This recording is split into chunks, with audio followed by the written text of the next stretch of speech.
Okay class, good evening to all. आज अपन class थोड़ा सा लेट शुरू किए, टेक्निकल कुछ इशू था। चलिए, कल के पॉइंट जहां तक हमने कवर किए थे उससे आगे आज करेंगे। इससे पहले आप लोग से एक क्वेश्चन है कि गुड आप लोग को evening sir. Voice proper, yes good evening, voice proper आ रही है कि नहीं, एक बार चेक करके बताएंगे मुझे आप लोग। क्लियर है सर। आ रही है बोल रहे हैं, क्लियर है? जी जी। ओके। थोड़ा लाइटिंग मुझे इशू लग रहा था, इसलिए मैं उसको चेकअप कर रहा था। चलिए, हम लोग आज एनईपी का इम्प्रूवमेंट के बारे में पढ़ेंगे, इम्प्रूवमेंट ऑफ एनईपी। आज हमारी हायर एजुकेशन की जो क्लास है वो मे बी 9 क्लास है। Higher education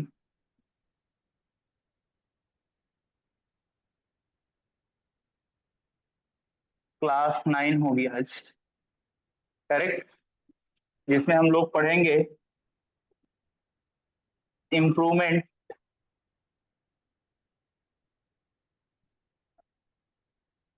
of NPE. जो एनपीई था 1968 में एक बना।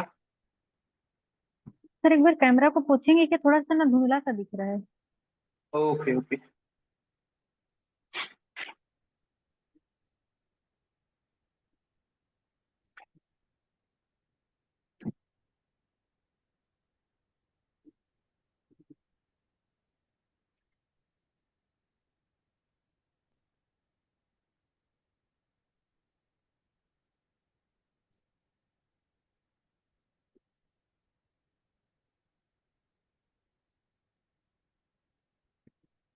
लाइट का इफेक्ट पड़ रहा है। लाइट का है क्या? इसको मैं वही चेक कर रहा था उस समय से, लाइट का थोड़ा सा दिक्कत है करके। अभी तो ठीक है ना? जैसे आप मूव कर रहे हैं ना तो कई बार उसका जो लाइट का हम्म। रिफ्लेक्ट पड़ रहा है बोर्ड पे, उसकी वजह से थोड़ा सा अच्छा। लाइट दिख रहा है, मतलब हाँ जो लिखे हैं ओके, उसका। अब कैसे रहेगा? आप हाँ आप ठीक है। ओके चलिए, ठीक है। नॉन लाइटिंग में सही है। तो सबसे पहले इम्प्रूवमेंट ऑफ एनईपी 1986, मतलब 1986 में जो सेकेंड एनईपी बना था, आप लोग को पता है एनईपी एक 1968 में बना, और जो एक एनईपी जो है वो सेकेंड बना 1986 में। तो जो 1986 की जो एनईपी है उसके इम्प्रूवमेंट के बारे में बात करेंगे हम लोग। तो याद ये रखना है कि वर्ष 1992 में जो राष्ट्रीय शिक्षा प्रणाली में कुछ और सुधार करने हेतु एक नया दस्तावेज प्रस्तुत किया गया, जिसे पीओए कहा गया। वर्ष 1992 में, वर्ष 1992 में राष्ट्रीय शिक्षा प्रणाली की कुछ, राष्ट्रीय शिक्षा प्रणाली की कुछ और सुधार करने हेतु, और सुधार हेतु एक नया दस्तावेज प्रस्तुत किया। एक नया दस्तावेज प्रस्तुत किया, और जिसे पीओए, प्रिपेयर ऑफ एक्शन, जिसे पीओए, पीओए का मतलब होता है प्रिपेयर ऑफ एक्शन भी कहा जाता था।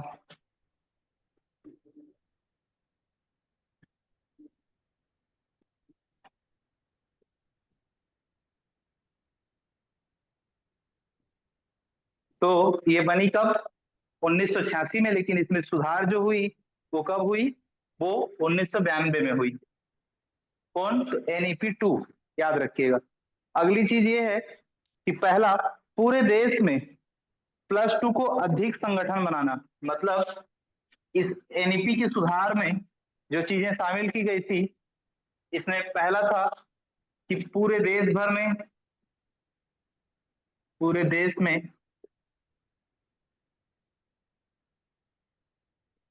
+2 मतलब 10+2 जो पढ़ा जाता है 12वीं के मार्कशीट में, आप लोग देखते होंगे 10+2 लिखा रहता है हायर एजुकेशन के लिए, हायर सेकेंडरी के लिए।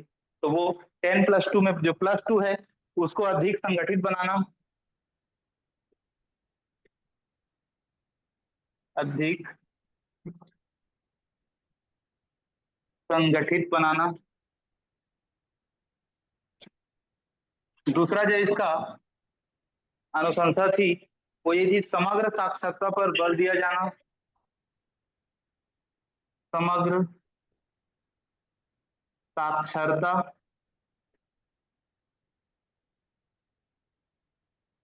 पर बल दिया जाना।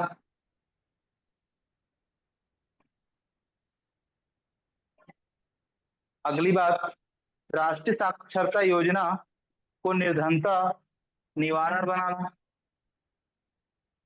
राष्ट्रीय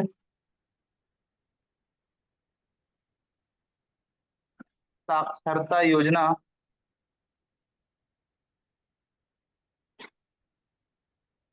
को निर्धनता निवारण,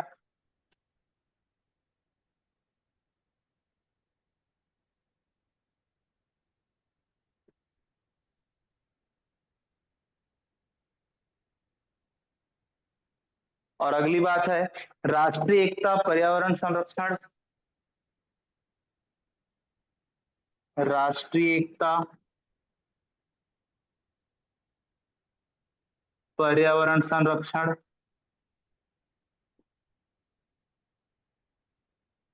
छोटा परिवार, नारी समानता,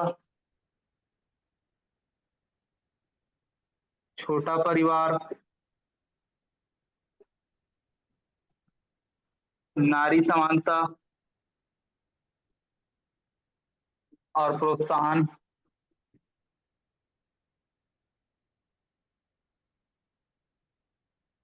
और साथ ही साथ प्राथमिक शिक्षा को सार्वभौमिकरण,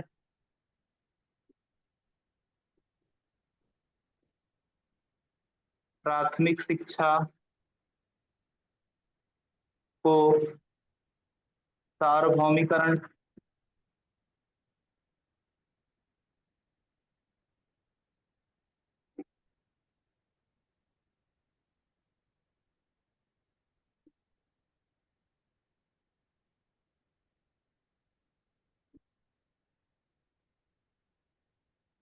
और प्राथमिक स्वास्थ्य।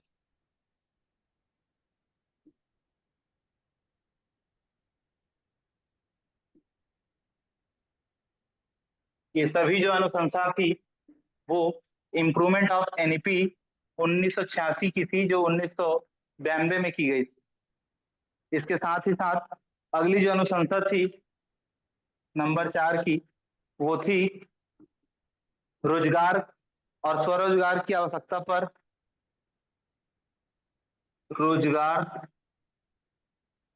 व स्वरोजगार की आवश्यकता पर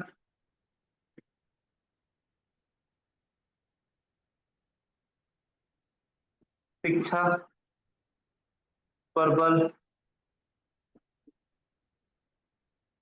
अगली बात थी निरक्षरों की शिक्षा और साक्षरता का सतत कार्यक्रम, निरक्षरों की शिक्षा और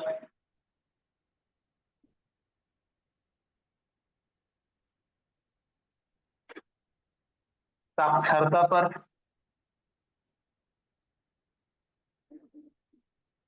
सतत कार्यक्रम कराया जाना।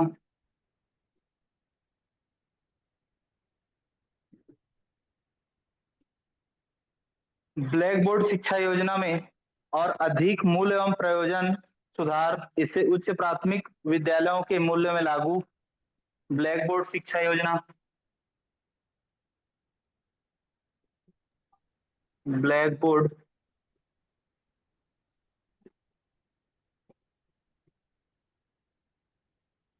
शिक्षा योजना, शायद नहीं दिख रहा है आप लोग को नीचे में जो लिख रहा हूँ वो। नहीं दिख रहा है सर, ये लास्ट वाला।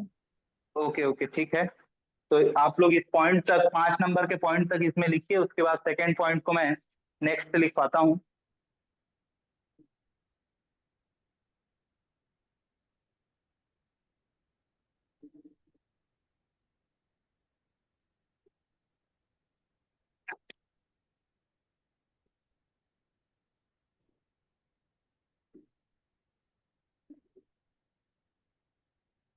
लिख लेंगे तो बता दीजिएगा।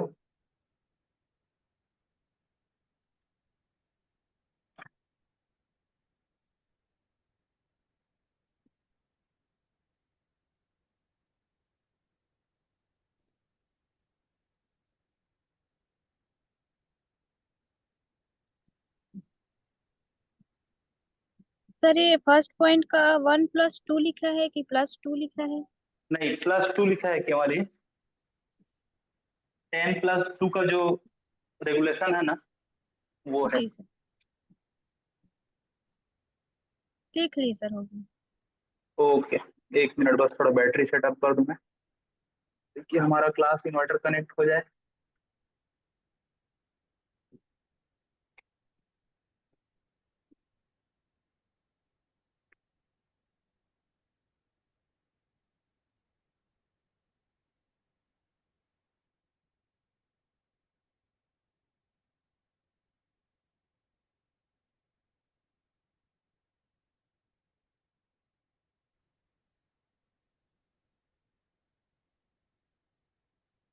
इसके बाद क्या इम्प्रूवमेंट की इसमें नीड थी, जिसकी अनुशंसा इम्प्रूवमेंट ऑन एनईपी 1986 में किया गया, उसका छठा पॉइंट लिखते हैं अपन,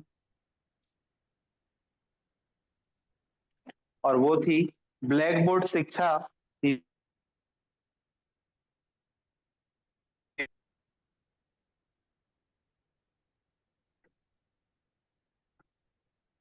ब्लैक बोर्ड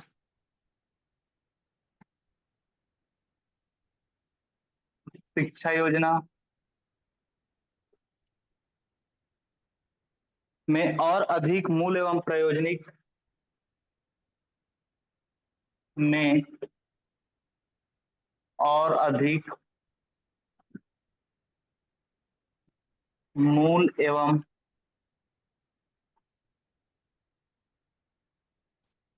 प्रायोजनिक सुधार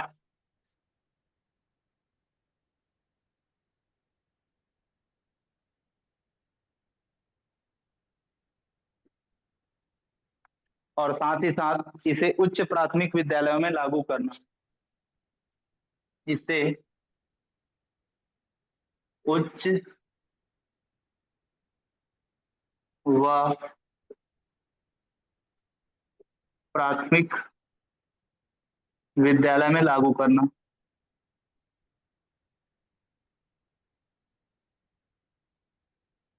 ये इनका छठवां जो अनुशंसा थी, और सातवां और अंतिम, परीक्षा मूल्यांकन में सुधार,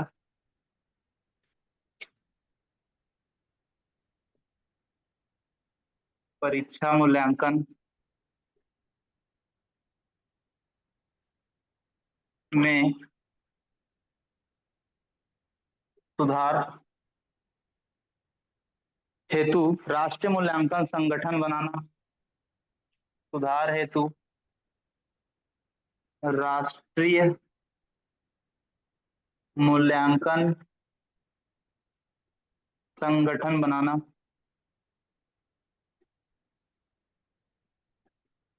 इनकी अनुशंसा थी। नेशनल टेस्टिंग एजेंसी भी इसी प्रक्रिया का परिणाम है, याद रखिएगा। एनटीए भी इसी प्रक्रिया का परिणाम या देन है, लिख सकते हैं आप लोग। ये संपूर्ण जो बात थी, सातों के सातों पॉइंट, आठवां भी पॉइंट, ये समस्त जो पॉइंट है वो इम्प्रूवमेंट ऑफ एनईपी का ही पॉइंट है जो 1986 की अनुशंसा थी। इसके बाद हम लोग पढ़ेंगे न्यू एजुकेशन पॉलिसी, एनईपी। ये एनपी है और हम लोग पढ़ेंगे आगे एनईपी। तो नेशनल एजुकेशन पॉलिसी आप लोग जानते होंगे। ये रेगुलेशन कब बना, किसी को पता है क्या? कमेंट बताइए। 2020 में। हम्म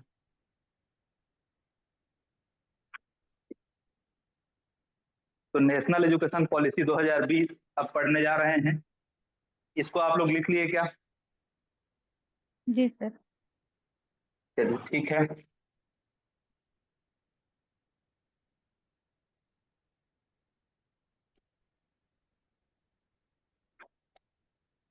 तो आप लोग ओरली एक बार बताइए, नेशनल एजुकेशन पॉलिसी जो है वो, उसके बारे में आप लोग क्या समझते हैं? कुछ भी आपकी तरफ से उसके नॉलेज होंगे आपको। एनईपी 2020 कुछ भी नॉलेज है क्या इसके बारे में?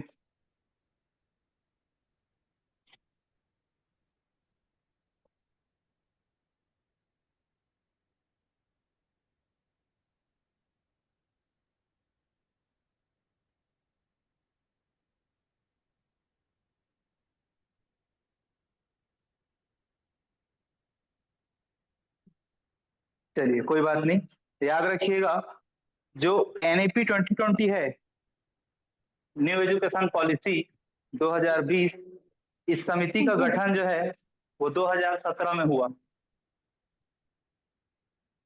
समिति का गठन 2017 में हुआ। नोट करते जाइएगा चीजों को। अगली बात याद रखना है कि इसमें चेयरमैनशिप जो थी वो डॉक्टर कृष्णा स्वामी कस्तूरी रंगन की थी।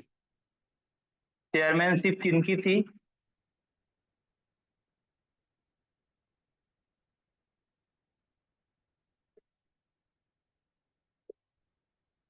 तो डॉक्टर कृष्णा स्वामी कस्तूरी रंगन, कृष्णा स्वामी कस्तूरी रंगन, इनकी चेयरमैनशिप में ये एनईपी 2020 बना। और ये जो समिति है उसका गठन कब हुआ? 2017 में हुआ। अगली बात याद रखना है कि भारत की राष्ट्रीय शिक्षा नीति जो है 2020 न्यू एजुकेशन पॉलिसी, जिसे 29 जुलाई 2020 को केंद्रीय मंत्रिमंडल द्वारा अनुमोदित किया गया। लिखिएगा पॉइंट को। भारत की नई शिक्षा नीति एनईपी 2020 को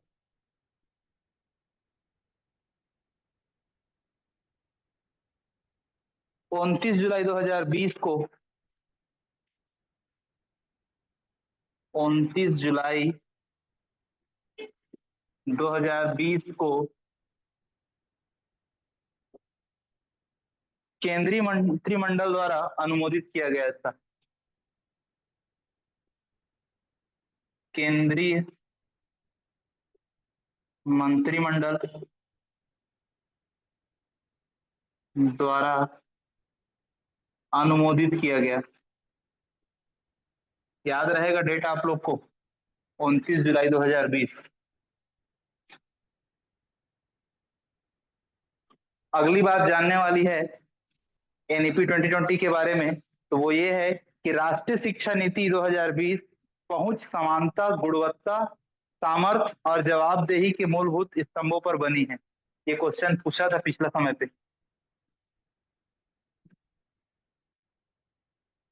राष्ट्रीय शिक्षा नीति 2020,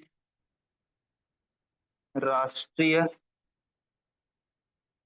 शिक्षा नीति 2020 जो है वो किन किन 5 स्तंभों पर बना है, तो वो याद रहना चाहिए आपको। पहुंच, समानता, पहुंच, समानता, गुणवत्ता, सामर्थ्य और जवाबदेही। सामर्थ्य और वह जवाबदेही, ये 5 स्तंभों के लिए इसे बनाया गया है कि मूल स्तंभ है। अगली बात याद रखनी है कि शिक्षा मंत्रालय, मिनिस्ट्री ऑफ एजुकेशन के रूप में एमएचआरडी का नाम बदलना।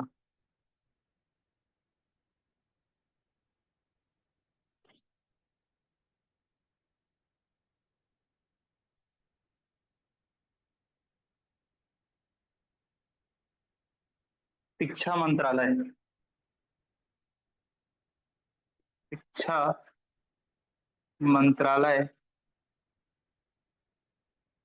मिनिस्ट्री ऑफ एजुकेशन के रूप में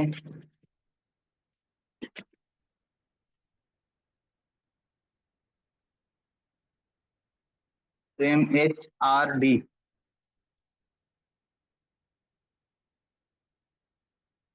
का नाम बदलना। एमएचआरडी का नाम सुने थे आप लोग? जी सर। क्या होता है, किसी को पता है क्या फुल फॉर्म?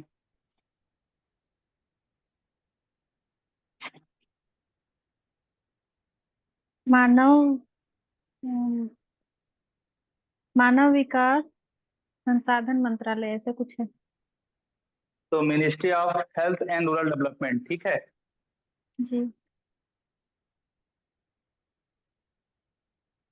आगे याद रखिएगा कि प्री स्कूल से 12वीं तक मुफ्त और अनिवार्य शिक्षा एनईपी की प्राथमिकता थी। प्री स्कूल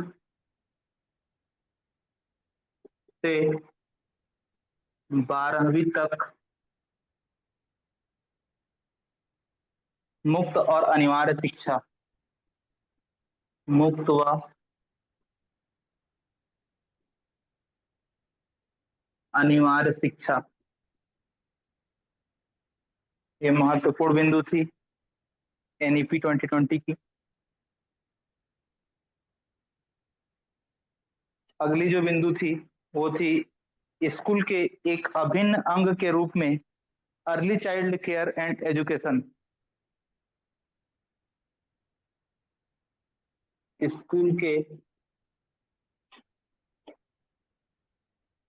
एक अभिन्न अंग के रूप में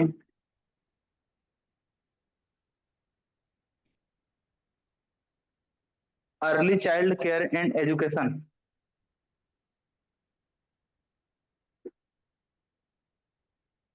अर्ली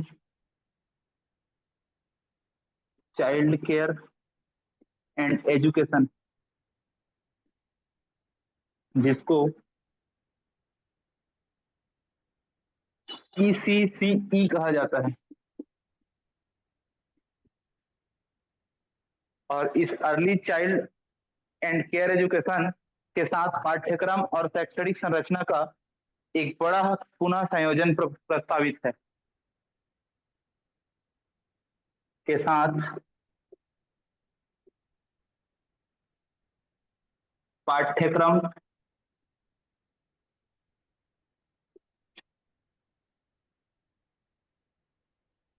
और शैक्षणिक संरचना का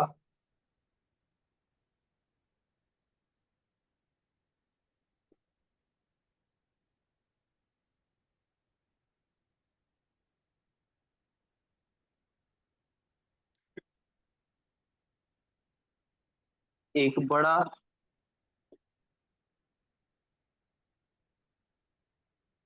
पुनः संयोजन प्रस्तावित है। पुनः संयोजन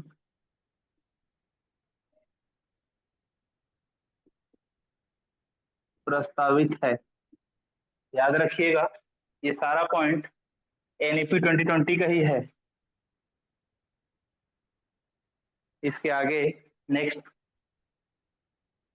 करेंगे, पहले ये हो जाए, लिख लिए आप लोग तो बताइए।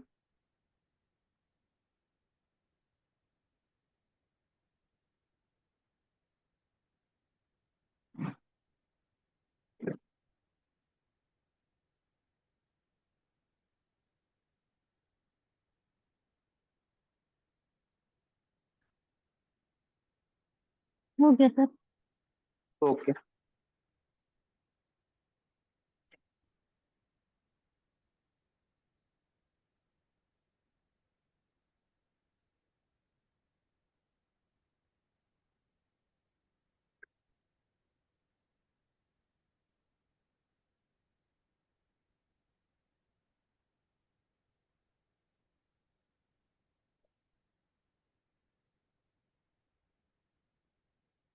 एनईपी 2020 की अगली जो महत्वपूर्ण पॉइंट है वो ये है कि 3 वर्ष से 18 वर्ष की आयु के बच्चों को 3 वर्ष से 18 वर्ष की आयु के बच्चों को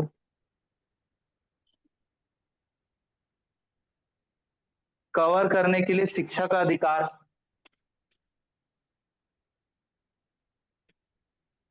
करने के लिए शिक्षा का अधिकार अधिनियम, जिसको आरटीई के नाम से जानते हैं हम लोग, राइट टू एजुकेशन, 2009 शिक्षा का अधिकार अधिनियम 2009 का विस्तार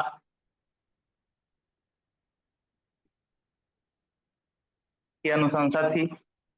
अगली बात यह थी कि बच्चों के संज्ञानात्मक और सामाजिक भावना विकासात्मक चरणों पर आधारित, बच्चों के संज्ञानात्मक और सामाजिक भावनात्मक, बच्चों के संज्ञानात्मक व सामाजिक भावनात्मक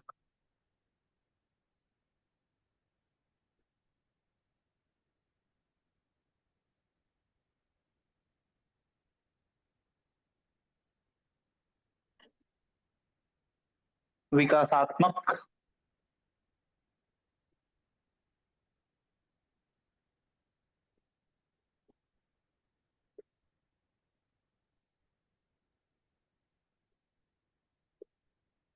चरणों पर आधारित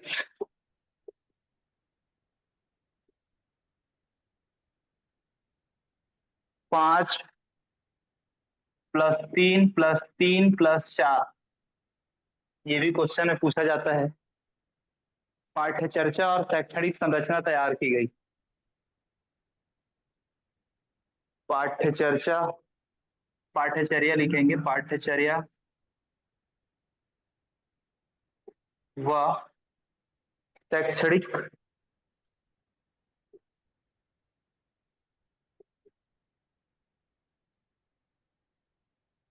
संरचना तैयार की गई।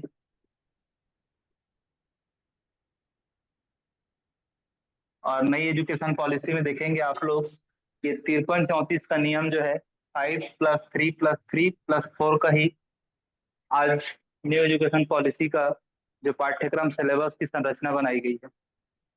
आगे मूलभूत चरण, आयु 3 से 8 वर्ष, मूलभूत चरण, मूलभूत चरण आयु 3 वर्ष से 8 वर्ष,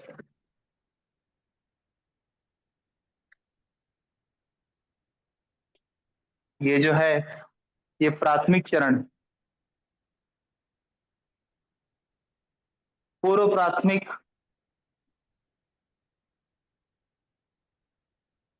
पूर्व प्राथमिक,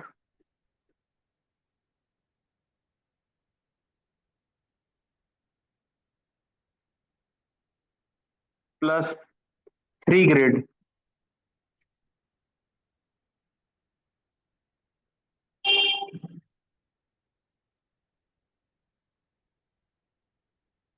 ये जो है 1 और 2 के 3 साल।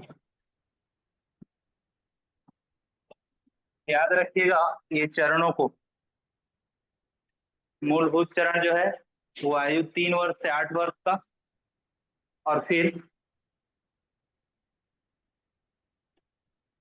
पूर्व प्राथमिक या कहें कि प्री प्राइमरी जो बोला जाता है तो वो +3 है, जो ग्रेड 1, 1 और 2 के 3 साल।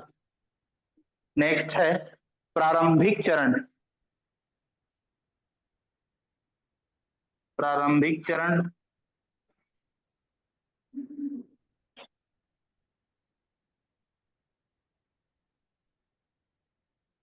तो ये 8 वर्ष से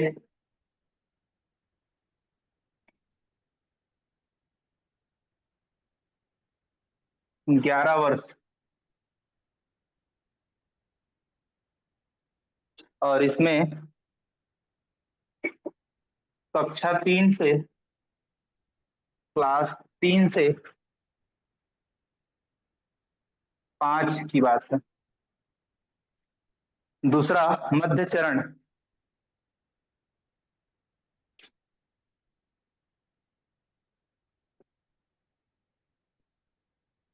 मध्य चरण ये 11 वर्ष से 14 वर्ष, 11 वर्ष से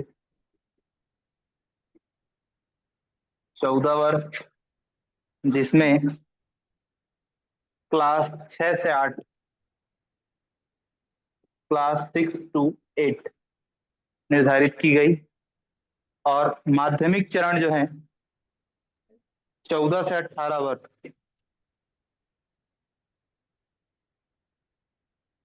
माध्यमिक चरण जिसमें 14 वर्ष से 18 वर्ष के विद्यार्थियों को तय किया गया कि वे क्लास 9 टू 12 के विद्यार्थी होंगे। इस तरीके से आप लोग देखेंगे कि मूलभूत चरण ये 5 का हुआ, और उसके बाद 8 से 11 वर्ष 3 का हुआ, और फिर देखेंगे 6 से 8 ये 3 का हुआ, और उसके बाद 9 से 12 ये 4 का हुआ। तो ये 53-34 का नियम यहाँ लागू हुआ।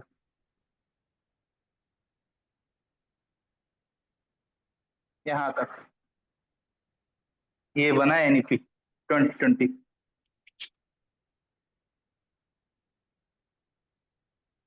आगे इसके कई सारे ग्रेडिंग की गई है, उसके बारे में हम लोग पढ़ते हैं, जिसमें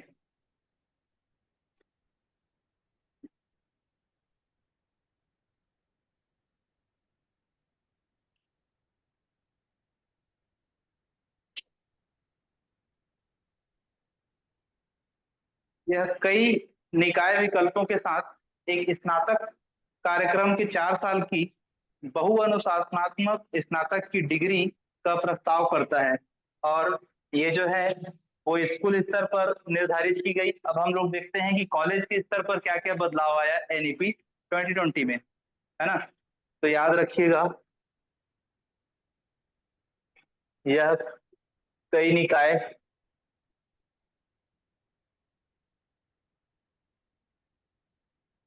दिख रहा है आप लोग को क्या?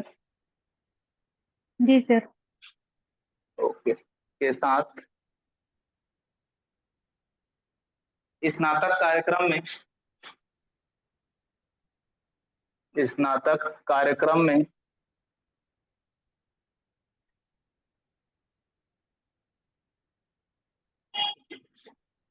4 साल की बहुअनुशासनात्मक 4 साल की बहुअनुशासनात्मक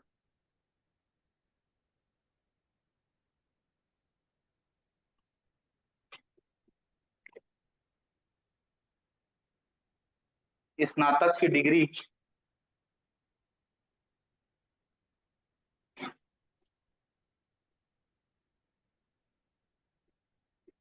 का प्रस्ताव करता है। आप लोग को पता होगा कि कॉलेज की पढ़ाई पहले 3 साल की डिग्री पाठ्यक्रम होता था, अब उसको 4 साल का कर दिया गया है। और आइए जानते हैं कि 4 साल को कैसे कैटेगराइज किया गया है।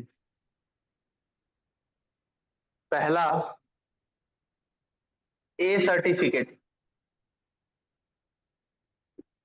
ए certificate diploma after completing 1 year of study. याद रखिएगा, डिप्लोमा आफ्टर 1 ईयर स्टडी। 1 साल अगर कोई बच्चा पढ़ता है और पढ़ने के बाद छोड़ देता है तो उसकी जो सर्टिफिकेट मिलेगी उसको ए सर्टिफिकेट मिलेगी, जो किस चीज की रहेगी? डिप्लोमा की रहेगी। दूसरा, डिप्लोमा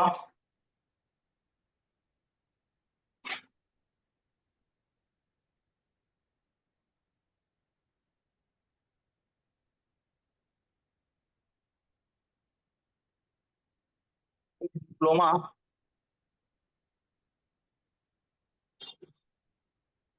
सॉरी, ये डिप्लोमा नहीं है, यहाँ पे सर्टिफिकेट कहलाएगा ये course. Certificate after completing 1 year, ये सर्टिफिकेट रहेगा। सर्टिफिकेट यहाँ लिख देता हूँ इसको, certificate after 1 year complete. 1 year complete करने पे इसको सर्टिफिकेट कहलाएगा। ये पहला वर्ष का कोर्स है। दूसरा, डिप्लोमा कहलाएगा जब वो 2 साल को पूरा करेगा। आफ्टर 2 ईयर कंप्लीट, जो 2 साल बच्चा कॉलेज में पढ़ेगा उसको डिप्लोमा सर्टिफिकेट मिलेगा। 1 साल अगर पढ़ेगा तो उसको ए सर्टिफिकेट कौन सा मिलेगा? सर्टिफिकेट का मिलेगा। साल भर का कोर्स रहेगा वो सर्टिफिकेट कहलाएगा। 2 साल का अगर कोई कोर्स रहता है डिप्लोमा कहलाएगा। और जानते हैं 3 साल का जो कोर्स रहेगा तो वो बैचलर कहलाएगा। याद रखिएगा, बैचलर कहलाएगा कब? जब वो 3 साल की कोर्स पूरा करेगा। Bachelor degree after completing after 3 year. 3 साल की पढ़ाई करेगा अगर वो, तो वो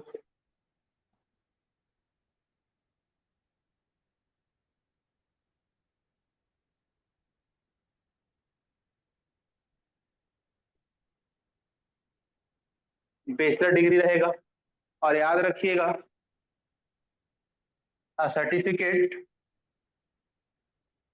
multi disciplinary multi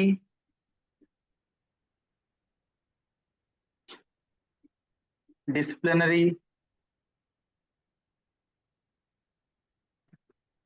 bachelor degree. Multi disciplinary bachelor degree का उसको 4 साल का पढ़ाई पूरा करने के बाद मिलेगा। इस तरीके से आप लोग को सबको पता होगा कि ये जो 4 साल की जो कोर्स बैचलर डिग्री को बनाया गया है, जिसके तहत सभी बच्चों की एबीसी आईडी बनाई गई है। एबीसी आईडी में बच्चों की जो शिक्षा है उन सभी का रिकॉर्ड उसमें रहता है, और उस एबीसी आईडी में अगर कोई बच्चा छोड़ के जाता है तो उनका जो है रिकॉर्ड रहता है इसमें। और अगला कोई यूनिवर्सिटी भी चेंज करता है तो उसको एक तरह से ये एबीसी आईडी जो है आधार कार्ड का काम करता है। और इसमें एक महत्वपूर्ण बदलाव जो हुआ है एनईपी 2020 में, वो हुआ है कि जो एमफिल का कोर्स होता था पहले, एमफिल, इस कोर्स को डिसकंटिन्यू कर दिया गया है। डिसकंटिन्यूड, एमफिल के कोर्स को बंद कर दिया गया है। आगे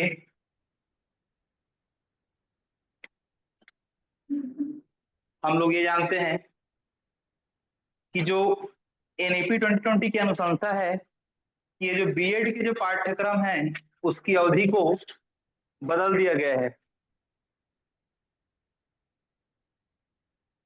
बीएड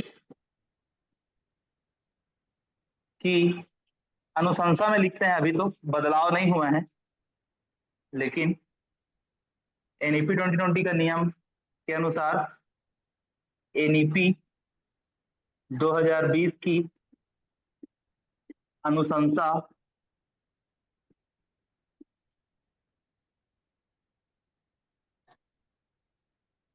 कि बीएड की जो कोर्स है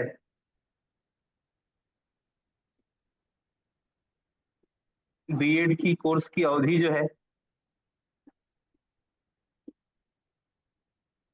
वो निम्न कर दी गई है, जिसमें पहला देखेंगे आपको 1 साल की अवधि होगी,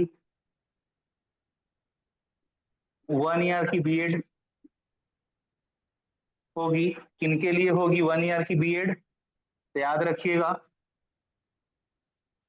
जिनकी पीजी कंप्लीट हो गई हो।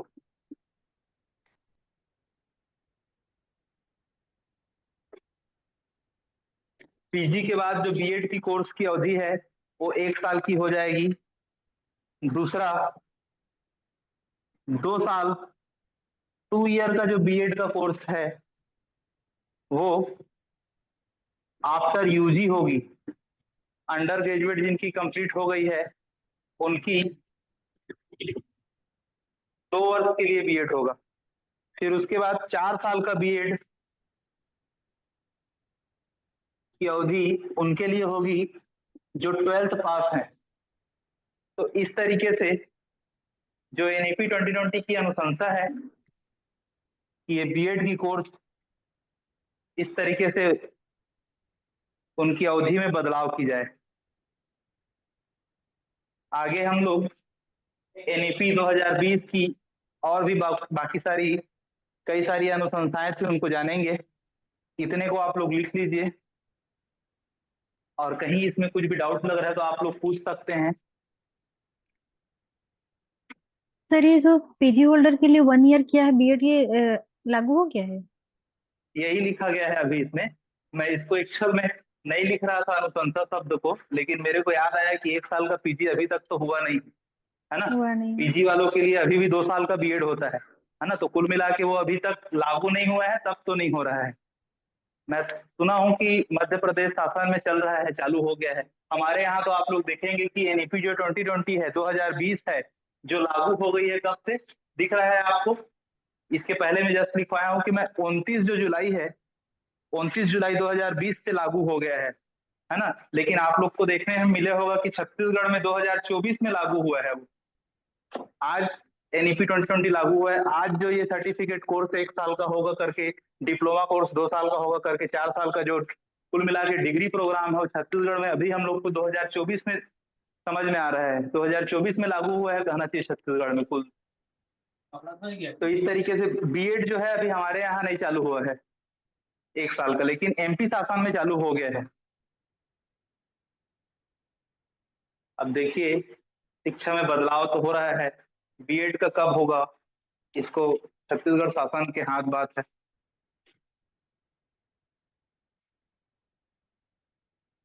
चलिए लिख लिए क्या? इसके और भी बहुत सारे पॉइंट है, उसको देखते हैं। जी सर।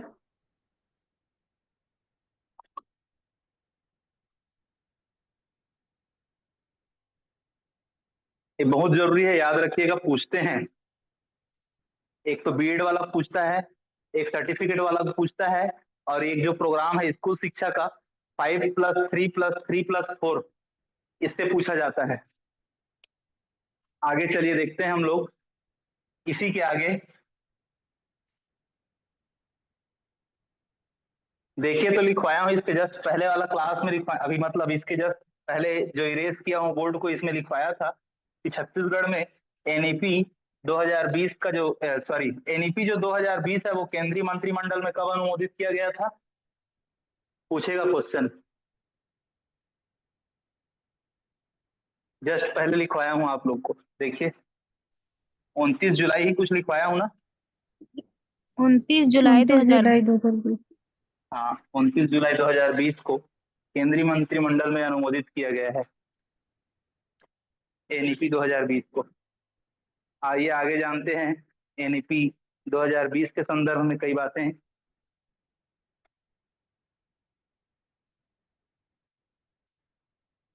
तो अगली बात ये थी कि शिक्षक के गैर शैक्षणिक गतिविधियों को समाप्त करना। शिक्षक के गैर शैक्षणिक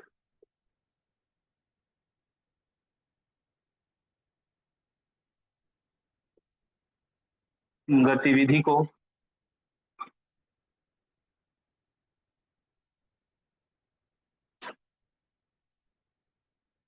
समाप्त करना। देखे होंगे आप लोग, शिक्षक जो है वो कहीं चुनाव ड्यूटी में लग जाता है, तो कहीं और भी कई सारे सर्वे काम में लग जाते हैं। दुनिया भर के काम शिक्षक को दे दी जाती है जो शिक्षक के गैर शैक्षणिक गतिविधि होते हैं। तो ऐसे शिक्षक को गैर शैक्षणिक गतिविधियों में ना जोड़ा जाए, ये भी एक एनईपी की जो है महत्वपूर्ण बिंदु थी। अगला, एनईपी 2020 का लक्ष्य जो है 2030 तक, याद रखिएगा, एनईपी 2020 का लक्ष्य 2030 तक पूर्व स्कूली से माध्यमिक स्तर तक जीईआर को 100% तक बढ़ाना है। पूर्व स्कूली से माध्यमिक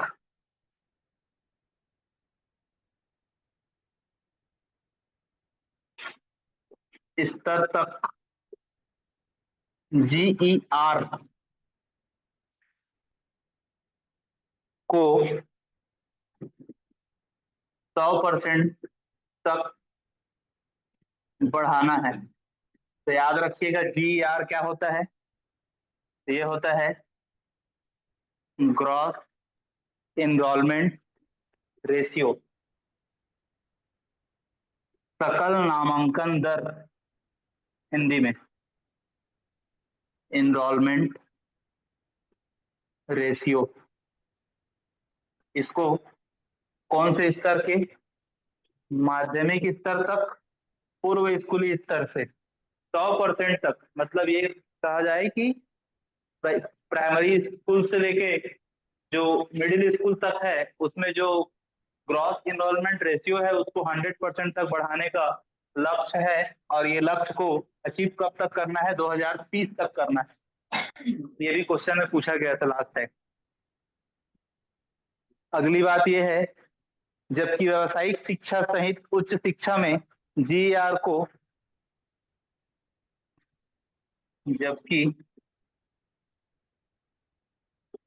व्यावसायिक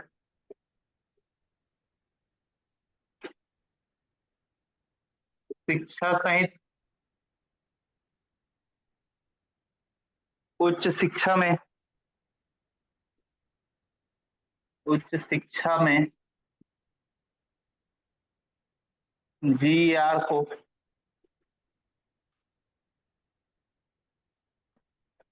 26.3%, याद रखिएगा, ये 26.3% 2018 के रिकॉर्ड अनुसार है, और इससे बढ़ा करके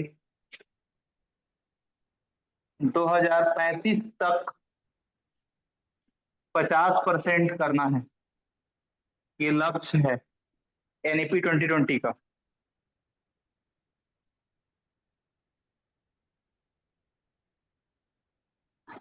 जीईआर को, जीईआर क्या होता है, तो ग्रॉस एनरोलमेंट रेशियो को,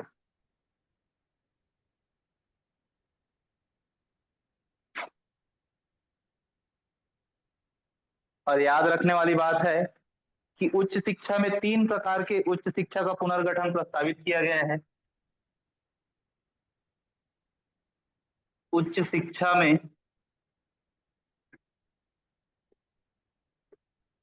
3 प्रकार का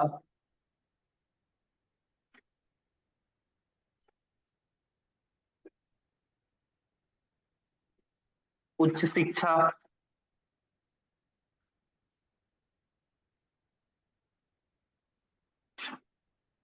का पुनर्गठन प्रस्तावित किया गया है, जिसमें टाइप 1, तो टाइप 1 में क्या है इसको देख लेते हैं। विश्व स्तरीय अनुसंधान और उच्च गुणवत्ता वाले शिक्षण पर केंद्रित, विश्व स्तरीय अनुसंधान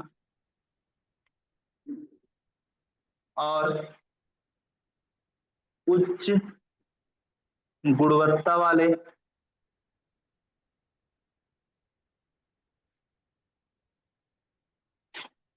शिक्षण पर केंद्रित।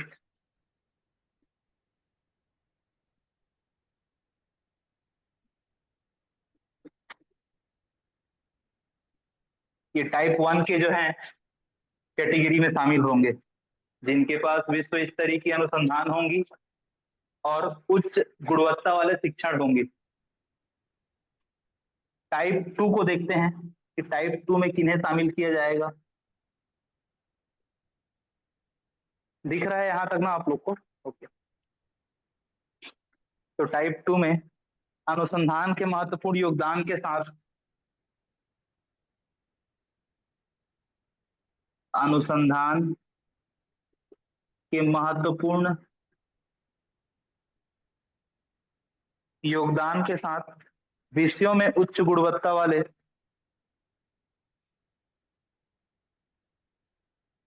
योगदान के साथ विषयों में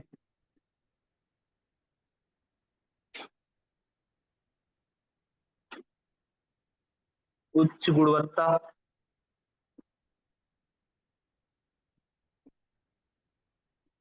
पर ध्यान केंद्रित,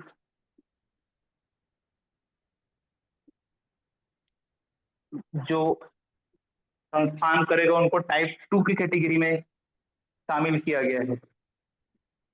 आइए जानते हैं टाइप 3 में किनको रखा गया है।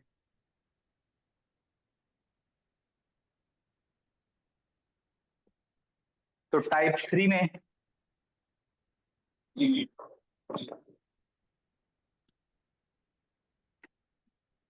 उच्च गुणवत्ता वाले शिक्षण स्नातक शिक्षा पर केंद्रित है। उच्च गुणवत्ता वाले शिक्षण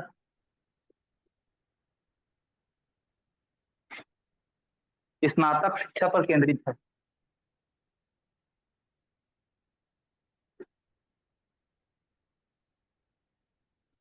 मतलब जो कॉलेज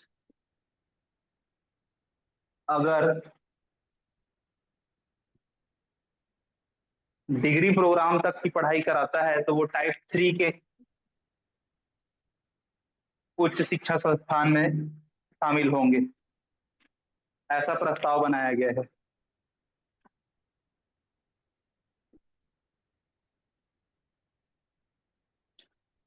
टाइप 1 में विश्व स्तरीय अनुसंधान जिनके पास होगी, जिनका उच्च गुणवत्ता वाले शिक्षण होंगी, उनको रखा गया है। याद रखिएगा, टाइप 2 में वो शिक्षण संस्थान को रखा गया है जिनकी अनुसंधान में महत्वपूर्ण योगदान होगी और साथ ही साथ उनके विषयों पर उच्च गुणवत्ता पर ध्यान केंद्रित की जाएगी, उनको टाइप 2 के कैटेगरी में रखा गया है। और टाइप 3 के जो कैटेगरी है उसमें उच्च गुणवत्ता वाला शिक्षण संस्थान होंगी जो सिर्फ स्नातक स्तर पर शिक्षा को प्रदान करते हो, उनको टाइप 3 में रखा गया है।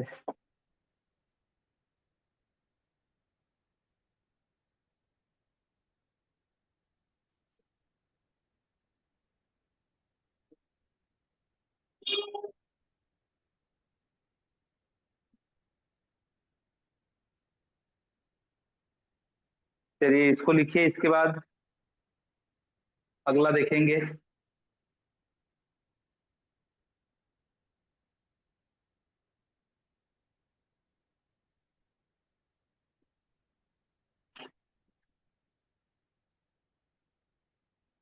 हो गया सर। ओके, सबका हो गया क्या?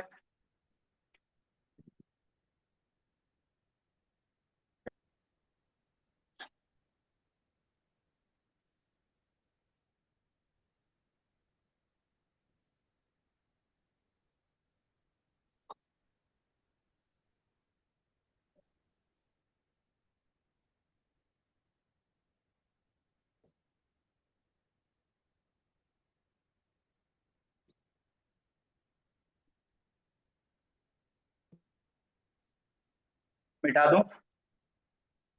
जी sir.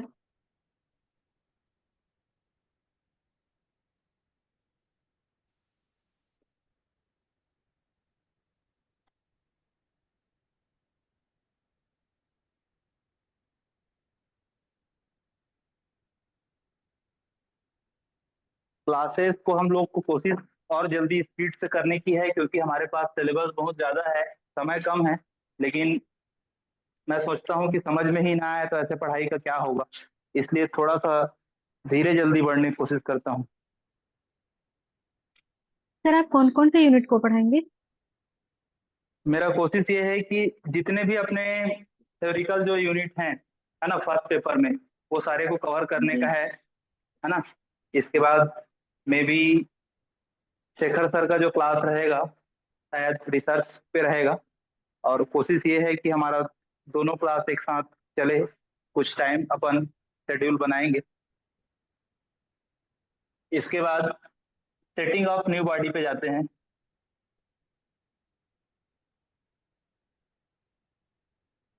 Setting of new body, new body.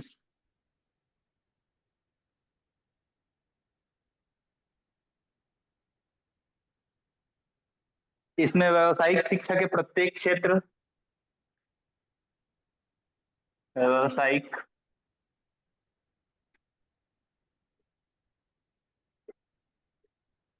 शिक्षा के प्रत्येक क्षेत्र के लिए मानक पेशेवर सेटिंग निकाय के लिए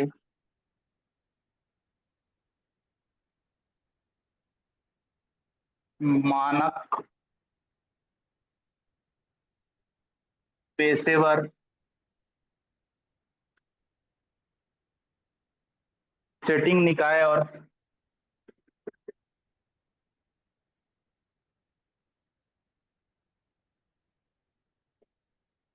और यूजीसी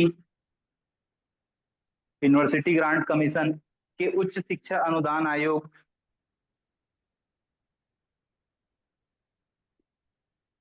के उच्च शिक्षा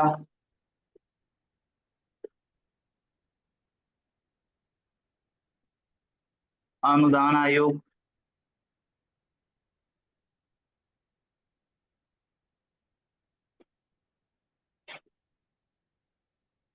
जिसको HEEC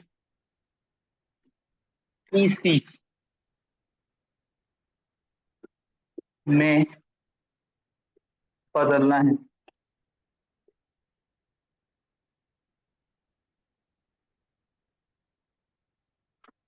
याद रखिएगा यूजीसी का बदलना किसमें है, HEEC में।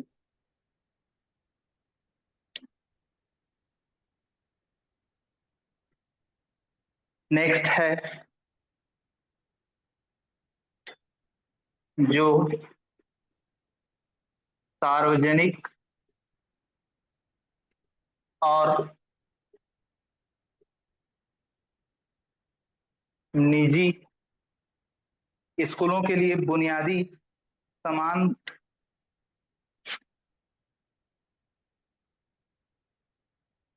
स्कूलों के लिए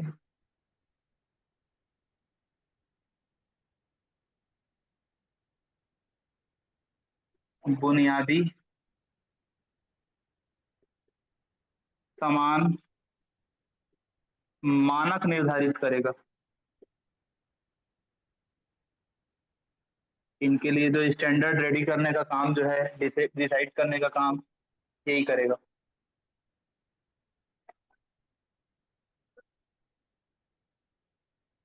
और साथ ही साथ एक नया राष्ट्रीय मूल्यांकन केंद्र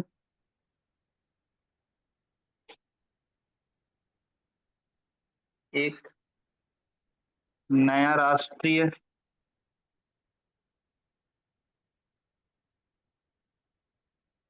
मूल्यांकन केंद्र पारक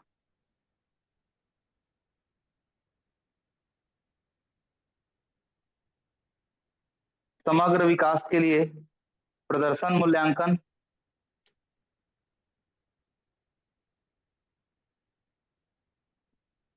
समग्र विकास के लिए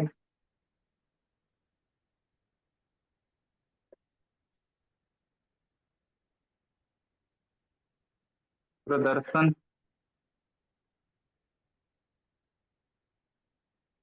मूल्यांकन समीक्षा और ज्ञान का विश्लेषण करेगा।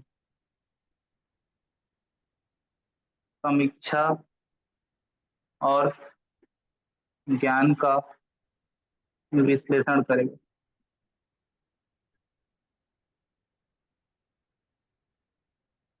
यहाँ तक आप लोग फटाफट फटाफट लिख लीजिए। इसके बाद अपन कुछ पूछे गए पिछले सवाल में कुछ फुल फॉर्म है उसके बारे में जानेंगे।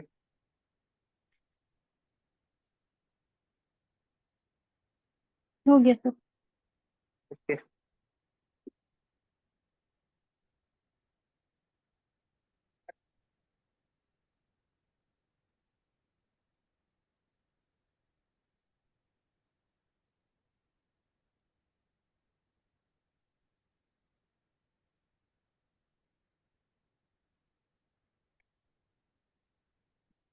जिसमें फुल फॉर्म पूछा गया था Meru.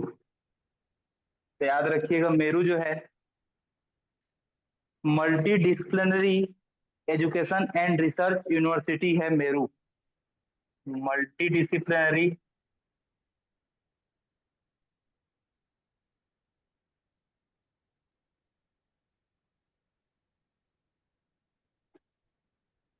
And education of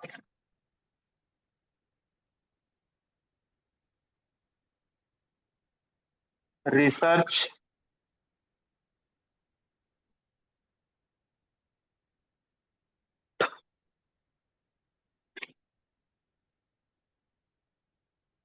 university. Meru का फुल फॉर्म होता है। समझ में आ रहा है अक्षर कि नहीं आ रहा है? आ रहा है सर। ओके, दूसरा है NRF।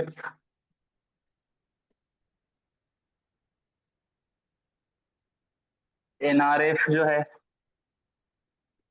वो है नेशनल रिसर्च फाउंडेशन। सॉरी, मैं कई चीजों को आप लोग को बहुत अच्छे से नहीं समझा पा रहा हूँ, इसलिए क्योंकि थोड़ा सा मेरे पास समय भी कम है, आपके कोर्स ज्यादा है, कोर्स को बहुत सीमित समय में खत्म करना है।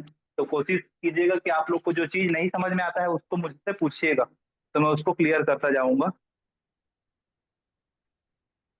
जी national sir. Research foundation national research foundation, ये होता है एनआरएफ का फुल फॉर्म। अगला हम लोग जानते हैं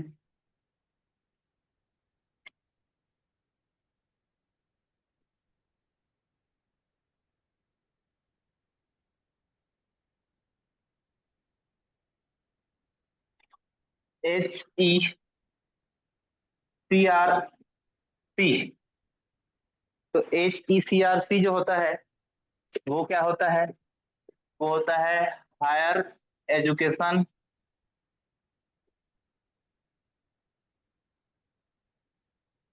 क्राफ्ट काउंसिल, क्राफ्ट काउंसिल, याद रखिएगा। नंबर चौथा जो होता है वो है नेक। आप लोग सभी सुने होंगे नेक,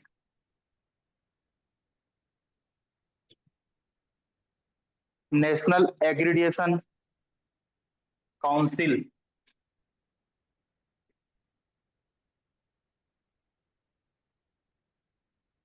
नेशनल एक्रीडिटेशन,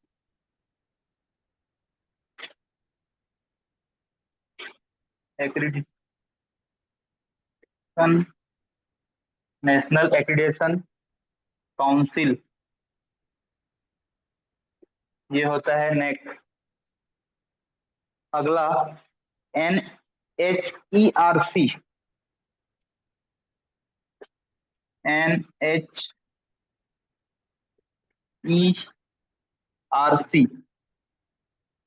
तो NHERC का मतलब होता है national higher education regulatory council, national higher education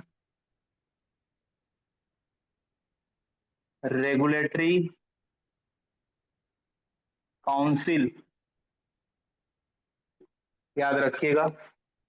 next HEC, HEC, तो इसका जो पूर्ण रूप होता है वो होता है higher education commission on India, higher education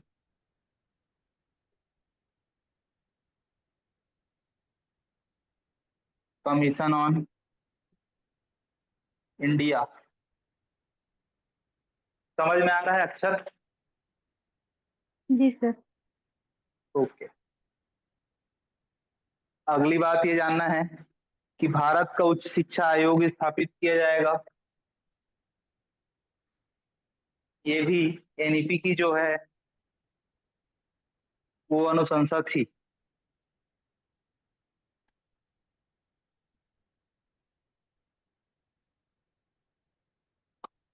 अब हम लोग पढ़ेंगे, तो दिख रहा है ना, ठीक है, NETF के बारे में। NETF,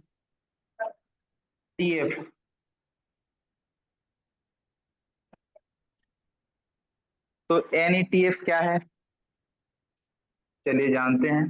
तो NETF जो है एक स्वायत्त निकाय है, मतलब ऑटोनोमस एक काउंसिल है, एक स्वायत्त निकाय है NETF।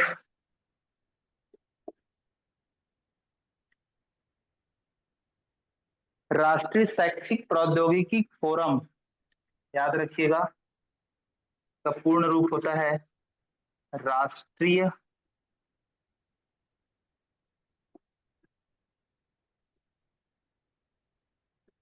शैक्षिक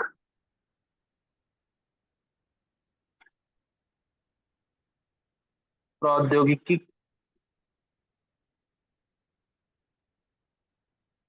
फोरम।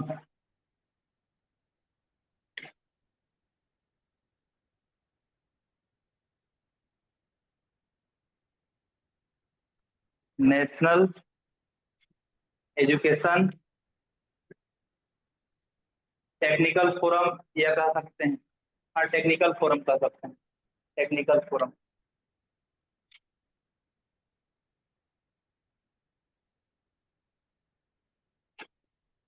का निर्माण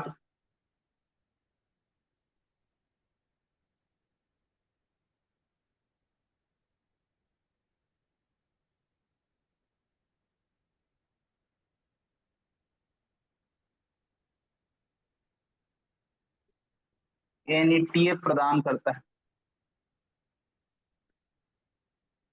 इसको मत लिखिए, सीधा यही जानिए कि एनईटीएफ का मतलब राष्ट्रीय शैक्षिक प्रौद्योगिक फोरम होता है, नेशनल एजुकेशन प्रौद्योगिक या ट्रेनिंग टेक्निकल फोरम।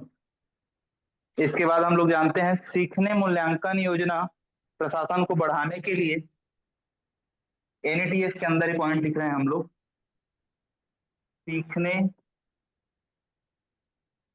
मूल्यांकन योजना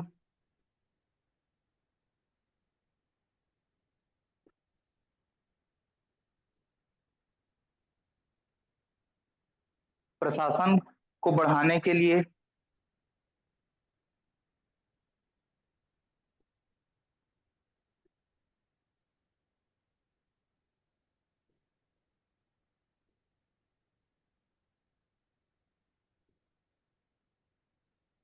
प्रौद्योगिकी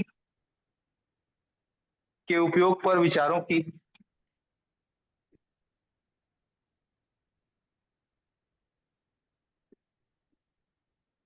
के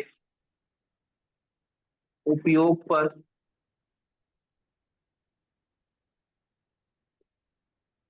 विचारों की मुक्त आदान प्रदान के लिए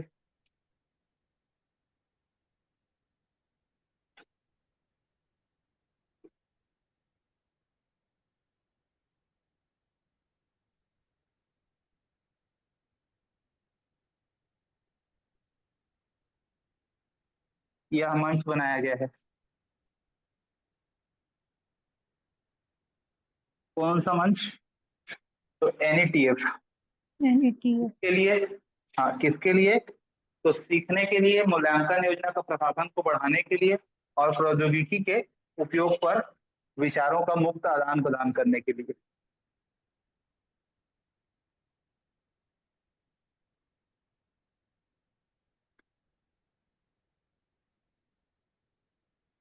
इसके बाद अगला लिख पाऊंगा, लिख लीजिए पहले इसको फटाक से।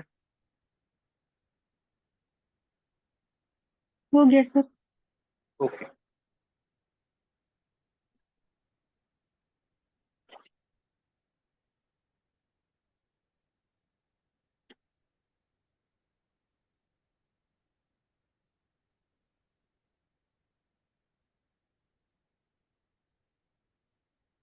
अगला है शिक्षा के सभी स्तरों में प्रौद्योगिकी का उचित एकीकरण करने के लिए एनईटीएफ को स्थापित किया गया। किसके लिए? प्रौद्योगिकी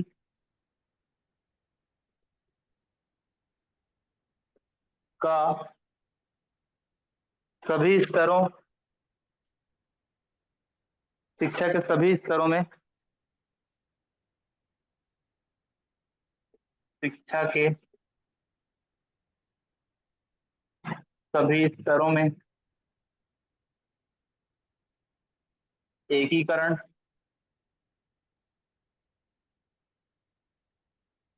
और निम्नलिखित संस्थान इसमें शामिल होगा। एनईटीएफ में निम्नलिखित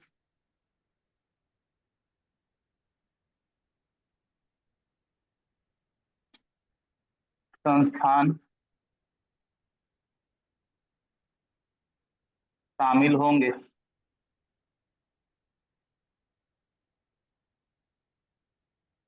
तो सबसे पहला शिक्षण विश्वविद्यालय, शिक्षण विश्वविद्यालय शामिल होगा एनईटीएफ में। दूसरा शोध विश्वविद्यालय,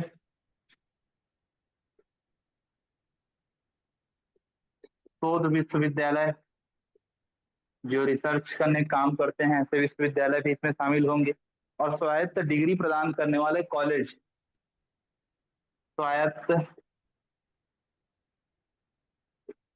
डिग्री प्रदान करने वाले कॉलेज।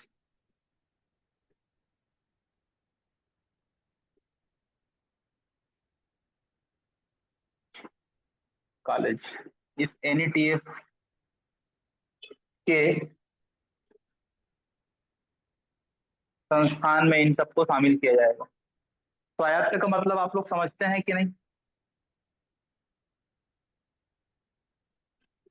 ऑटोनोमस मतलब नहीं है। जो कॉलेज संस्था, यही है। स्वयं अपनी, हाँ, है ना, स्वयं अपनी जो है शिक्षण व्यवस्था की फीस जो है वो कहीं ना कहीं चुकाएगी, या कहें कि उनकी खुद की व्यवस्था से उनका शिक्षण संचालन का कार्य किया जाएगा, है ना। जी सर।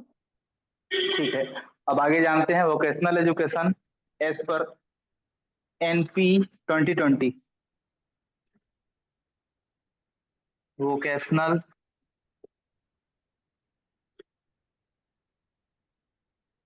एजुकेशन एज पर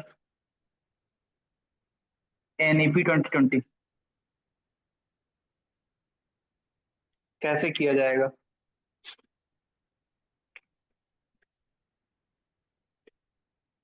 जिसमें सबसे पहला व्यावसायिक शिक्षा लिख लीजिएगा इसको ना।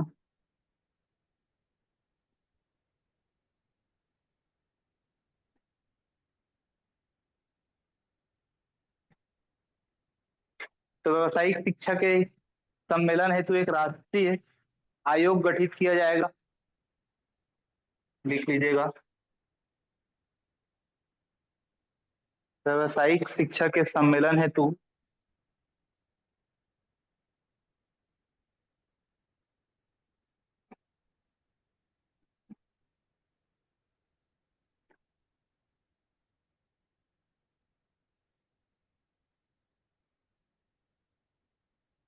एक राष्ट्रीय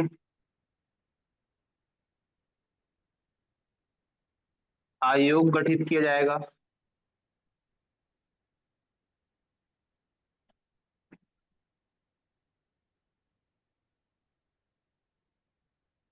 और साथ ही साथ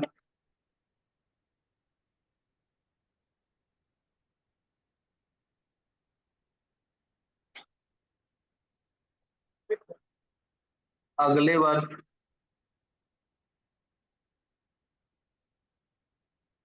में सभी विद्यालय तथा उच्च शिक्षा संस्थानों में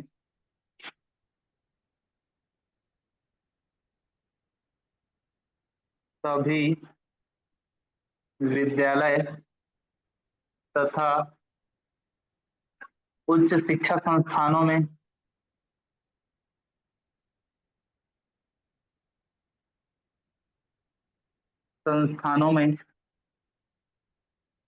चरणबद्ध तरीके से व्यावसायिक शिक्षा समेकित की जाएगी। चरणबद्ध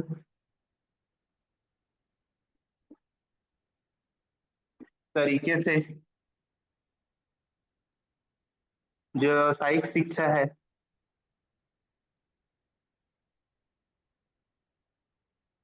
वो समेकित की जाएंगी।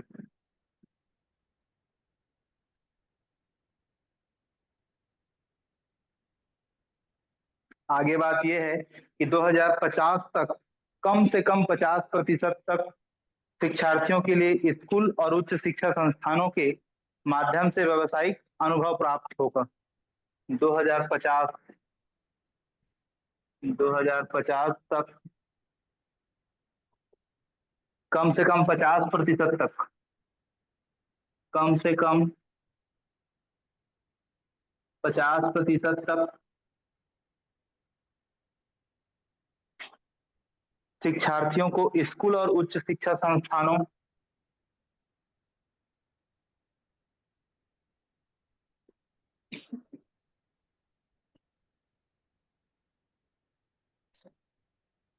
को स्कूल और उच्च शिक्षा संस्थानों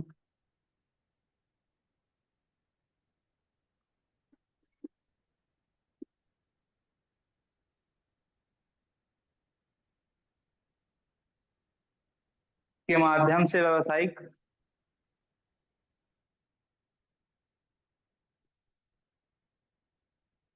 माध्यम से व्यावसायिक अनुभव प्राप्त होगा।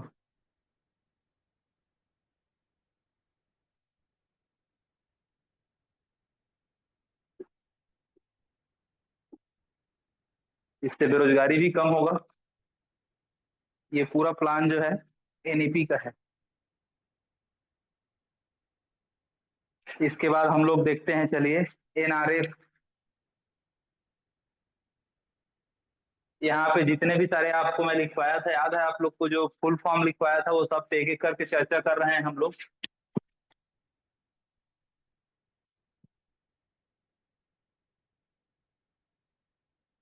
ये लिख लिए तो बताइएगा। हो गया सर। ओके।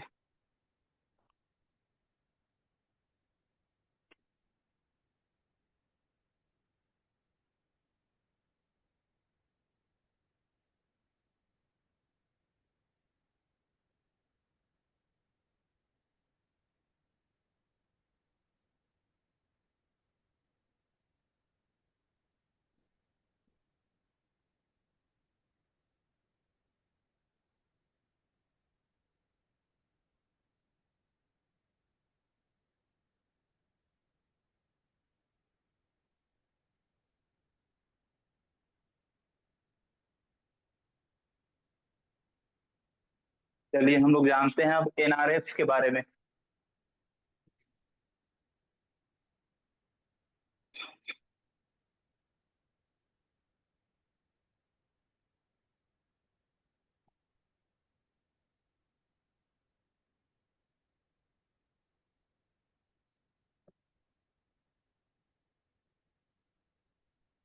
जो एनआरएफ है उसका फुल फॉर्म होता है national research foundation. National research foundation, NRF. और जो एनआरएफ है वो एनईपी 2020 की नेशनल एजुकेशन पॉलिसी 2020 की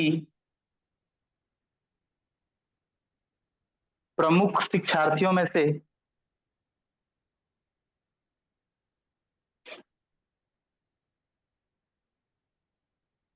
प्रमुख शिक्षार्थियों में से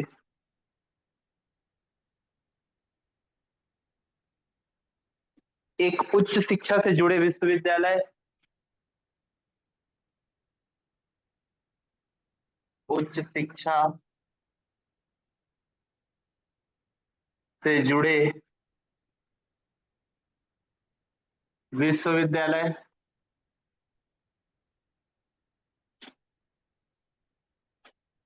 और शिक्षण संस्थानों में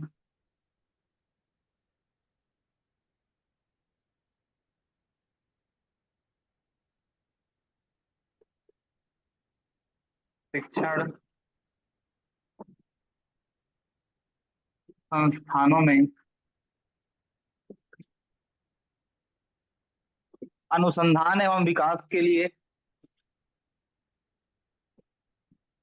अनुसंधान एवं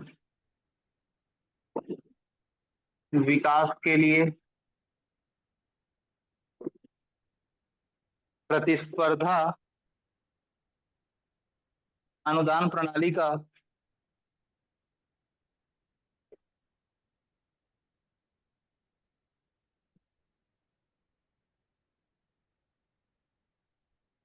अनुदान प्रणाली का प्रबंधन करेगा।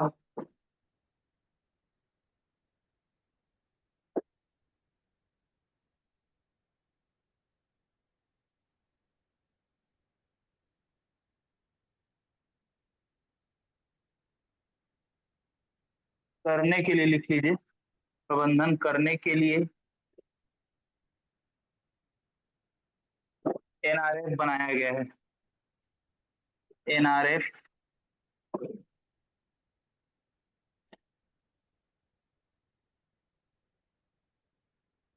की स्थापना की गई है।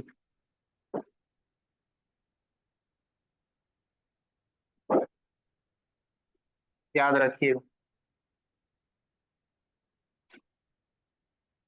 विश्वविद्यालय और शिक्षण संस्थानों में अनुसंधान एवं विकास के लिए प्रतिस्पर्धा अनुदान प्रणाली का प्रबंधन करने हेतु एनआरएफ की स्थापना की गई है। अगली बात यह है कि राष्ट्रीय शिक्षा नीति 2020 के अनुसार एनआरएफ की जो प्राथमिक गतिविधियां क्या क्या होंगी?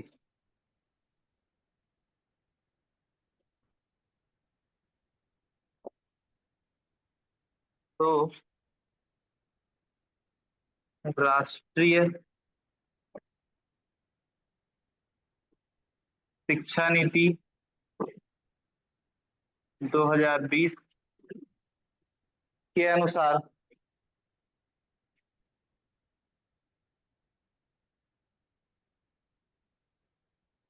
एनआरएफ की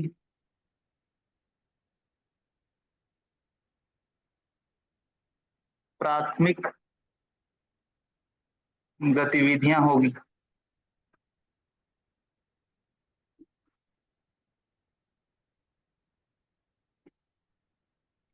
याद रखिएगा।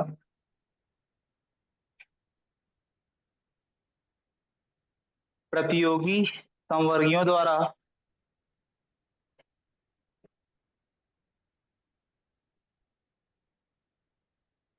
प्रतियोगी संवर्गीयों द्वारा पुनर्वेक्षित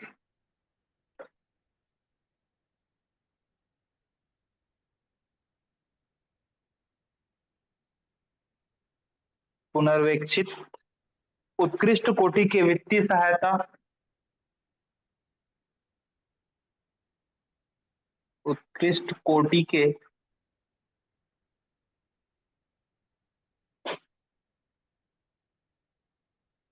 वित्तीय सहायता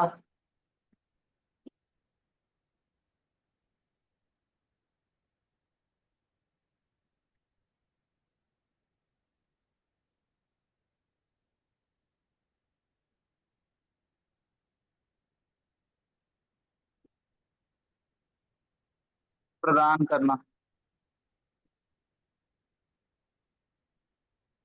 और अगला है शोधकर्ताओं और संबंध सरकारी प्रभागों और उद्योगों के बीच कड़ी के रूप में कार्य करना।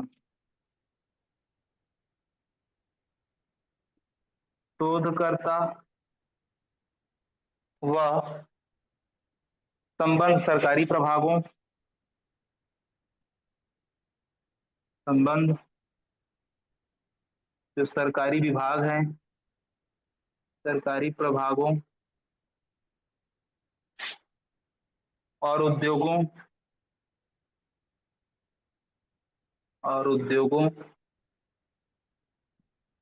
के बीच कड़ी का काम करना।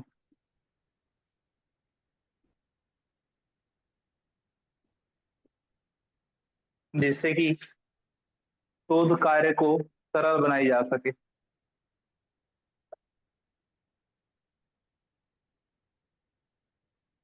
ये सारे जो काम हैं वो एनआरएफ के लिए तय की गई, नेशनल रिसर्च फाउंडेशन के लिए।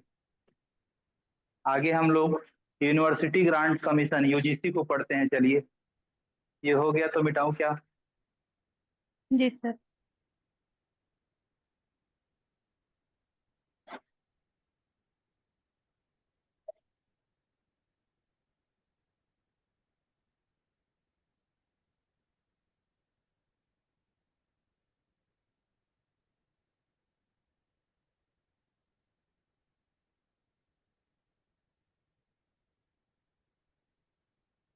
यूजीसी, पता है क्या कि ये इसकी स्थापना कब की गई?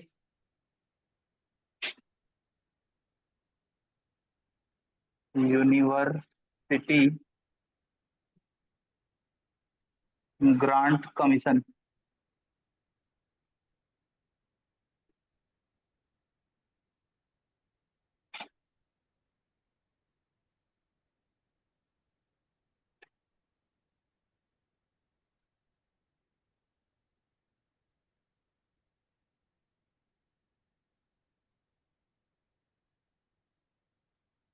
याद रखिएगा,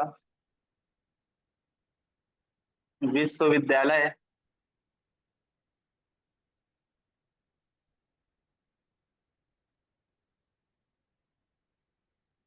अनुदान आयोग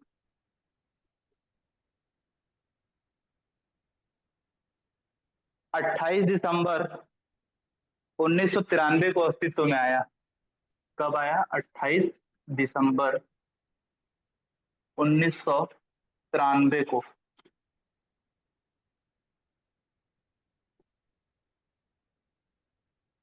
अस्तित्व में आया।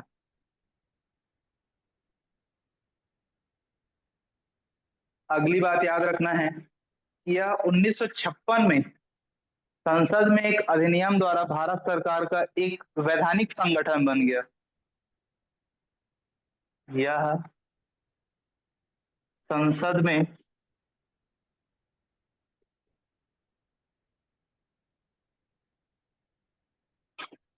1956 में एक अधिनियम द्वारा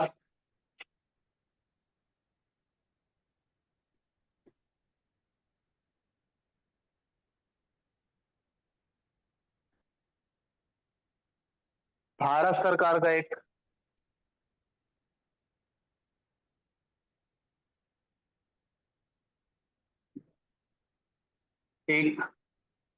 वैधानिक संगठन बना। संगठन बन गया। अगली बात याद रखना है कि विश्वविद्यालय शिक्षा में शिक्षण, परीक्षण और अनुसंधान मानकों के समन्वय, निर्धारण और रखरखाव के लिए इसको बनाया है। विश्वविद्यालय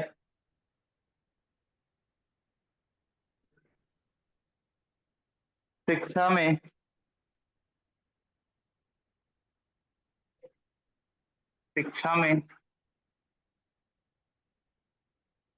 शिक्षण, परीक्षण और अनुसंधान, शिक्षण,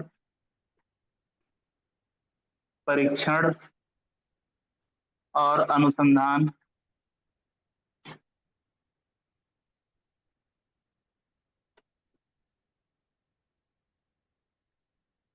के मानकों के समन्वय के मानकों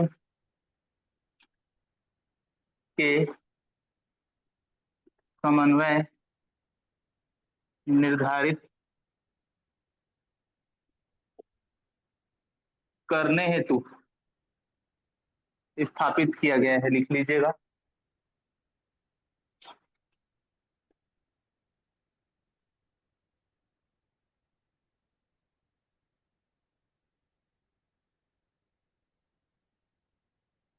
इसके बाद यूजीसी की स्थापना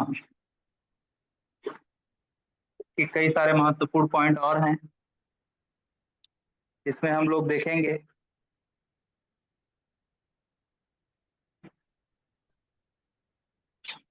पहला तो ये है, शिक्षा प्रणाली का पहला प्रयास 1944 को सर्वजेंट रिपोर्ट के साथ किया गया था।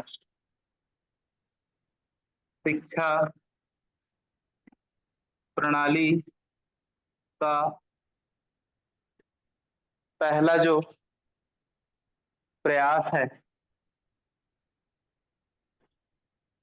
1944 में सर्जेंट रिपोर्ट के साथ किया गया।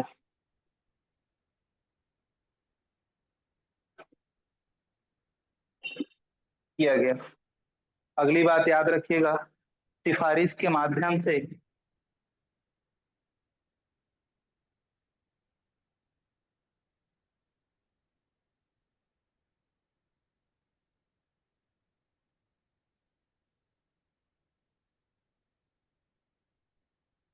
1945 में विश्वविद्यालय अनुदान आयोग जो है 1945 में यूजीसी का गठन किया गया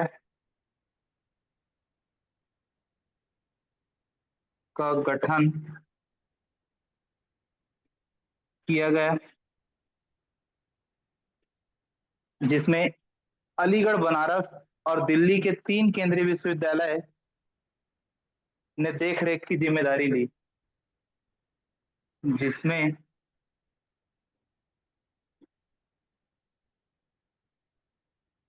अलीगढ़ बनारस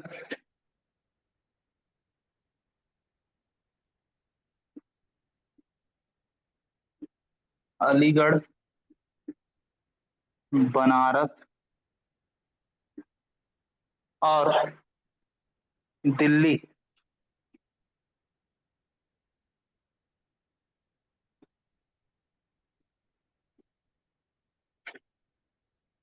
के 3 केंद्रीय विश्वविद्यालय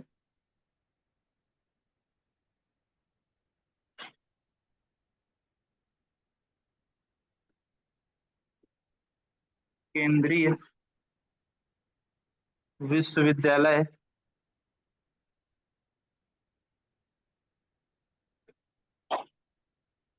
ने इस यूजीसी की देखरेख की जिम्मेदारी ली।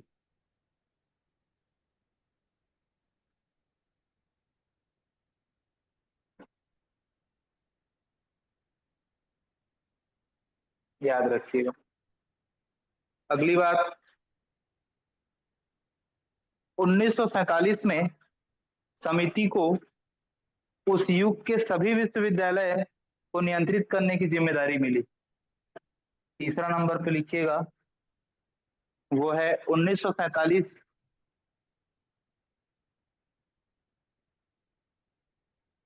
में समिति को उस युग के सभी विश्वविद्यालय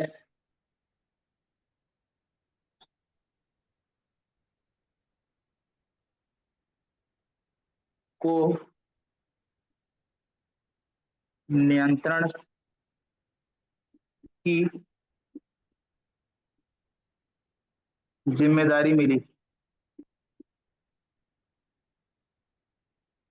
और अगली बात वो ये है कि 1948 में विश्वविद्यालय शिक्षा की स्थापना की गई। 1948 में विश्वविद्यालय शिक्षा की स्थापना की गई,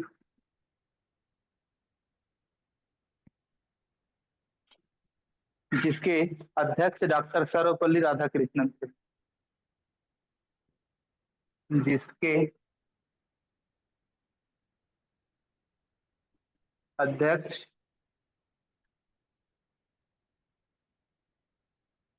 डॉक्टर सर्वपल्ली राधाकृष्णन थे।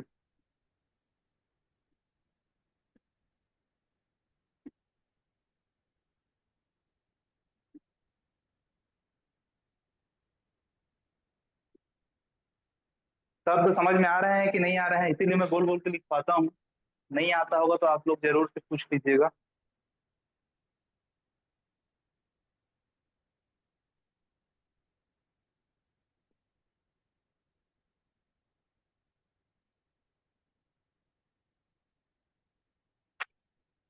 अगला जो है, आयोग ने सुझाव दिया कि मौजूदा विश्वविद्यालय अनुदान आयोग भारत में बदल दिया जाना चाहिए।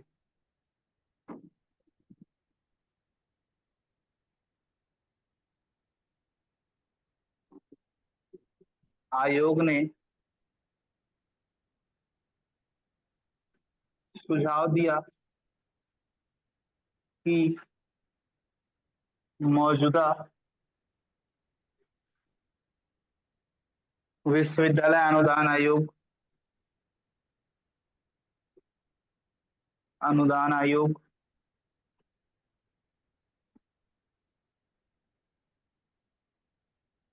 भारत में बदल दिया जाना चाहिए।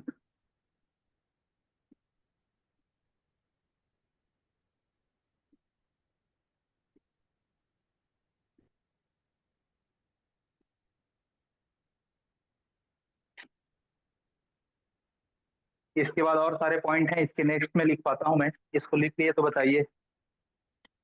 जी सर, हो गया। ओके।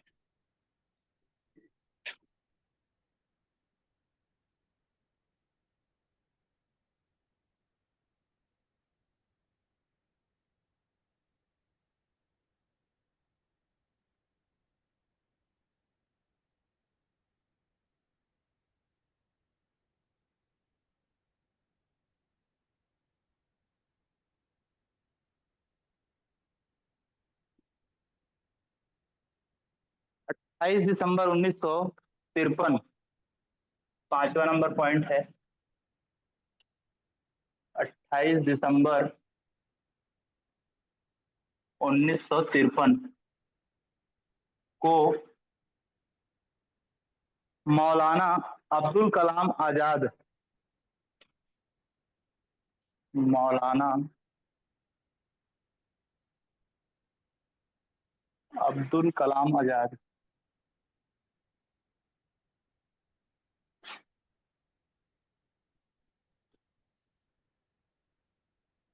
पूर्व शिक्षा मंत्री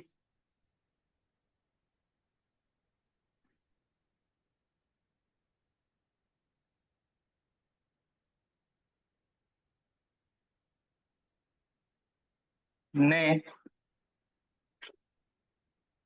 विश्वविद्यालय अनुदान आयोग का उद्घाटन किया। विश्वविद्यालय अनुदान आयोग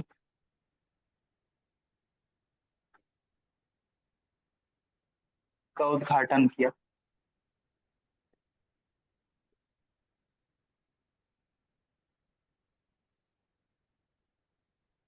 और नवंबर 1956 को, 6वां नंबर पॉइंट, नवंबर 1956 को यूजीसी को औपचारिक रूप से, यूजीसी को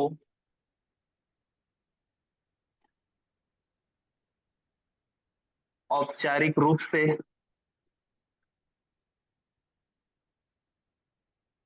सांविधिक निकाय के रूप में स्थापित किया गया।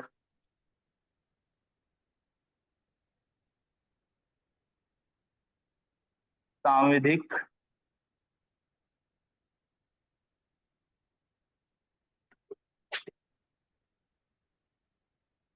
निकाय के रूप में स्थापित किया गया, याद रखना। 7वां और लास्ट पॉइंट, 1994 और 1995 में, 1994 और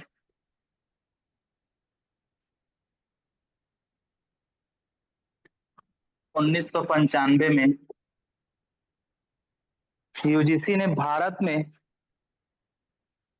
यूजीसी ने भारत में क्षेत्रवार शिक्षा प्रणाली को नियंत्रित करने के लिए क्षेत्रवार शिक्षा प्रणाली को नियंत्रित करने के लिए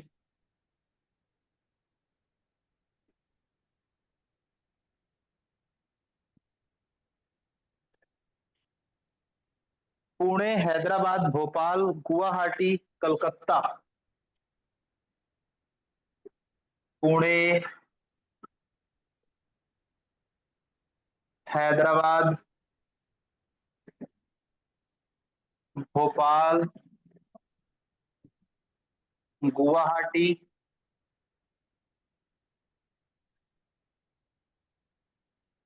कलकत्ता और बेंगलोर में,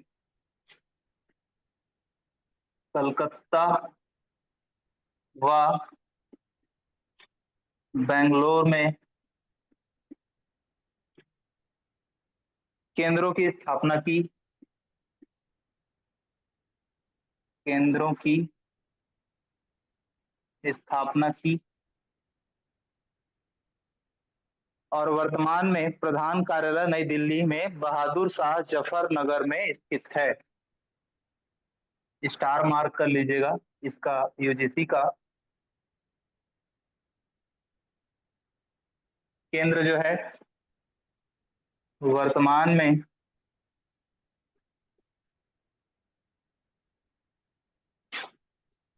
प्रधान कार्यालय, मुख्य कार्यालय जो है, मुख्य ऑफिस, हेड ऑफिस नई दिल्ली में, नई दिल्ली में बहादुर शाह जफर, बहादुर शाह जफर मार्ग पर स्थित है, स्थित है। तो ये अभी जितना भी हम पढ़े हैं, ये सारे जो पॉइंट हैं, ये यूजीसी के मेन पॉइंट, महत्वपूर्ण बिंदु को हम लोग पढ़ लिए हैं। अब अपन लोग कल की जो क्लास है उसमें पढ़ेंगे role and main aim of UGC, महत्वपूर्ण भूमिका और मुख्य उद्देश्यों को हम लोग कल पढ़ेंगे यूजीसी के बारे में, जी सर। है ना। आज की क्लास में कहीं भी कोई डाउट लग रहा है क्या, पूछ सकते हैं। नहीं है सर। ओके, क्लास यहीं ओवर करते हैं आज के लिए। कल का क्लास अपन, कल तो दशहरा है, छुट्टी तो नहीं लेंगे, क्लास को हम लोग बिफोर कर लेंगे, मॉर्निंग में कर सकते हैं या फिर इवनिंग में करेंगे तो 6 बजे तक खत्म करने का रखेंगे। तो क्लास की टाइम टेबल मैं भेज दूंगा, बिफोर बता जी दूंगा, सर। या तो मॉर्निंग में ही उसको डिक्लेयर कर देंगे अपन लोग, है ना। जी sir. Okay, bye. Thank you sir.